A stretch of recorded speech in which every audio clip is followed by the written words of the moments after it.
চলো চাটি খেতে দাও গা। ওর মানে তুমি ভাগ পাবে না, ওয়াইলে মুখ বিস্কুট থাকলে হবে। তুমি শুধু স্বামী বলে বেঁচে দাও, অন্য কেউ হইলে না জমি রেজিস্ট্রি হয়ে গেল। হ্যাঁ বৌমা হয়ে গেল। খুব ভালো করেছেন, যাকে জমি রেজিস্ট্রি করে দিয়েছেন তার থেকে তার কাছেই খাবেন। আমি আর আপনার ভাত দিতে পারবো না। ঠিক আছে বৌমা, তোমাকে আর আমাদের এই কষ্ট করে রান্না করতে হবে না। আমার মেয়ে দেখা হয়ে গেছে, সামনে শুক্রবারে রিয়াজের বিয়ে দিলে আসছি। কি রিয়াজের বিয়ে দিয়েছেন?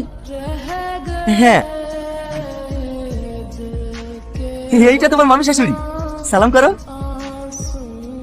তার লাগবে না।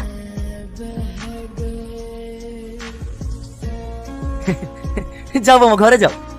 রিয়াজ চালাত বকলি ঘরে যা। এই রিয়াজ, বউয়ের জন্য কাজের কথা ভুলে যাসনি, সকাল সকাল উঠে পারবি। ঠিক আছে মামি। কি করিলে সুখে সংসার করবি? তোর বুঝিয়ে বাড়িতে কিভাবে টেকে তো আমি দেখছি।